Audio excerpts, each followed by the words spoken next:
do negro na população brasileira. Eu tinha feito uma pauta das coisas que eu queria falar, estou até com ela aqui no celular. Vou me organizar por ela, mas a gente vai falando de várias coisas, tá? E Milton Nascimento, por que eu escolhi abrir com Milton Nascimento? Essa música se chama Caçador de Mim. É muito interessante o título da música, né? Que ele propõe uma inquietação do Milton Nascimento a respeito da sua origem. Milton Nascimento, mineiro, tá? Negro.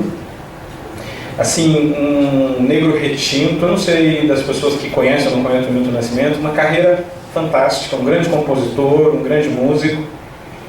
E essa música, para mim, ela é muito interessante porque eu acho que a primeira coisa que nós, como seres humanos, temos, às vezes como curiosidade, é saber de onde nós viemos.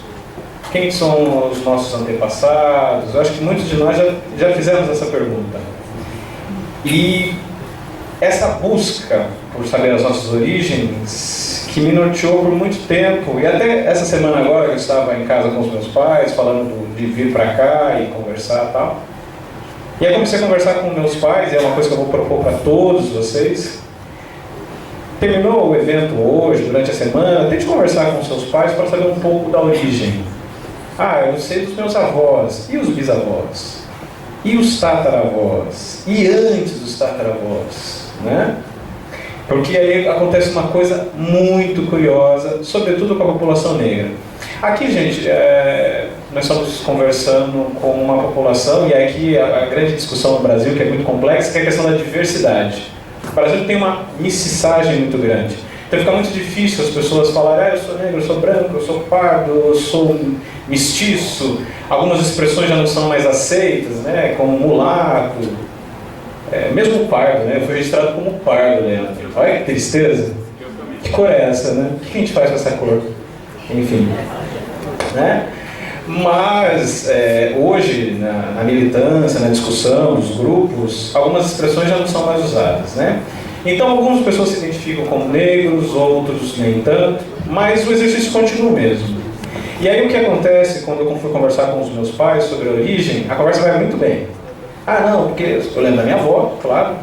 Eu lembro de uma bisavó que eu tinha, branca, bem branca, o cabelo branco, liso, mas que era casada com um senhor negro que eu não conheci. E aí, até a bisavó, a avó Rita, eu sei. Aí eu cheguei para meus pais e falei: pai, mas e antes? E aí o que vai acontecendo? Ninguém sabe. Chega um momento na árvore genealógica que a gente não sabe a nossa origem. E aí isso é muito complicado, porque eu vou falar uma coisa para vocês. Tá? Eu, negro, fui criado num contexto socioeconômico muito diferente da maioria de vocês ou da maioria dos meus amigos. Né? Eu nasci em 1978, vou fazer 41 anos. E... aqui, ó. 29. E é interessante que eu só fui me dar conta da minha negritude anos depois. Por quê?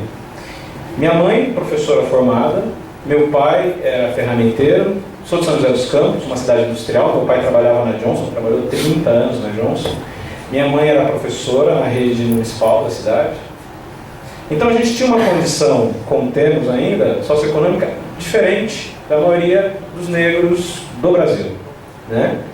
Então a gente morava num bairro legal. Eu estudei a minha vida inteira em colégio particular. Da pré-escola até o final do fundamental. Aí fui para um colégio técnico particular. Né? Aí depois me emancipei, fui correr atrás dos meus estudos. Mas toda essa estrutura, né, eu fazia aula de piano, né, então faz com que a gente se perca um pouco nessa busca, nessas coisas todas. E por isso que eu quis começar falando um pouco disso, porque eu fui conversar com meus pais e a gente não sabe. E era interessante porque os meus coleguinhas no colégio, porque eu estava no colégio particular, então eu era o único negro da sala, o meu irmão era o único negro da sala dele, e aí tinha outros amigos negros na escola, 4, 5, né? Outros amigos negros, pelo menos 50, né? 4, 5, que também eram o seu único negro na sala. E a gente sempre ouvia aquela história: eu sou descendente de italianos, sou descendente de espanhóis, sou descendente de portugueses. E as pessoas, hoje ainda, é muito forte isso no Brasil, né? É muito forte. Que é essa coisa de buscar a cidadania europeia, né? Então tem muitos colegas que foram buscar, porque ele consegue ir até a origem dele na Itália. Tem todos os documentos, porque diferentemente dos meus antepassados, os antepassados dos meus amigos vieram na condição de pessoas livres para trabalhar no Brasil. Eram pobres. Né? Eu adoro que o pessoal enche a boca para falar, ah, pai italiano, meu avô, pobre. Gente pobre. Né? Pobre. Vieram para cá, pobre. Mas com dignidade. Vieram na condição de pessoas livres. Né? E antes que as pessoas, eu não vou levantar discussões polêmicas não, mas antes que as pessoas falarem, porque eu acho que quando a gente começa a buscar essas discussões, alguém vai tentar confrontar você com algum tipo de argumentação. Ah, mas que na África tinha escravidão, algumas coisas assim, né? As pessoas precisam entender que escravidão existe no mundo, o professor de história está aqui, mas as relações de escravidão ao longo do mundo são diferentes daquele processo que nós tivemos no século XIX, né? Onde os negros eram tratados como mercadoria. Então, se existia uma relação de escravidão na África, era uma relação em que as pessoas tinham famílias, eles tinham uma relação de dívida de uma nação superior com uma nação inferior, era escravos e senhores, mas não uma relação de produto. Né? O negro brasileiro, o negro escravizado que veio ao Brasil, a previsão de vida dele era de no máximo 35 anos, porque ele era mercadoria, produto. Então era usado ao máximo até estragar e jogar fora, que é diferente das relações. Mas enfim, isso tudo para dizer que esses meus colegas buscaram. Então tem muito colega meu com passaporte vermelho, fala que eu gosto muito de viajar. Então foi uma coisa que ao longo dos anos eu fui conquistando. Em 2008, estava na faculdade ainda, fiz minha primeira viagem internacional, mas faz tempo, né? Já tem 11 anos isso, né? Um TCC para entregar e fazendo viagem, sem noção, sem noção. E eu vejo muito isso, muitos colegas meus buscando essas origens para conseguir cidadania europeia. Então tem muitos colegas assim, ah, meus tataravós italianos, meus avós portugueses, espanhóis, a grande maioria. E cadê os meus, né? Cadê os meus bisavós? Cadê os meus tataravós? Não tem.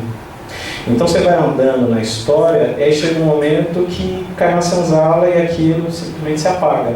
Então, por exemplo, eu não sei de onde os meus antepassados vieram. Pode ter sido da Nigéria, pode ter sido de Angola, pode ter sido de Moçambique. Eles poderiam ter sido pessoas muito prósperas. Poderiam ser numa monarquia em algum país africano, poderiam ter sido reis, príncipes, sacerdotes. A gente não sabe. Porque isso nos foi tirado. Então, acho que talvez a primeira coisa que eu coloco para vocês, pensando nessa música que eu toquei aqui, Caçador de Mim, chega na tua casa, vai conversar com seus pais, tenta saber de onde veio a sua origem. As pessoas vão perceber, e aí eu já vou entrar num tema rapidinho, que é colorismo. Vocês conhecem essa expressão, colorismo? É uma expressão cunhada nos Estados Unidos, de uma pesquisadora. Eu não vou entrar em dados técnicos, mas é uma mulher. Ela começou a fazer uma discussão que ela começou a perceber nos Estados Unidos que quanto mais escura a cor da pele da pessoa, menos privilégios ela tinha. Então ela foi percebendo que dentro da própria população negra, quanto mais ia clareando a pele, essas conquistas de direitos, de poder, iam se aumentando. E aí ela criou esse termo colorismo para dizer que quanto mais negro, menos direitos, menos condições. Quanto mais claro, mais condições. Por que eu estou dizendo isso para vocês? Depois vocês fazem esse teste, conversam com o professor Leandro, vocês vão perceber que quem tem algum tipo de mistura, tal lado da minha família é mais negro, tal lado da minha família é mais branco. Vocês vão perceber que o lado mais negro tem menos informação. E o lado mais claro tem mais informação. Tá? Tem mais registro. Tá? Então essa é a primeira coisa. Tá? Eu já aproveito para falar do colorismo, já falando da minha família, falando da minha origem. Né? A família da minha mãe, e aí eu vou usar essa expressão, tá? A família da minha mãe...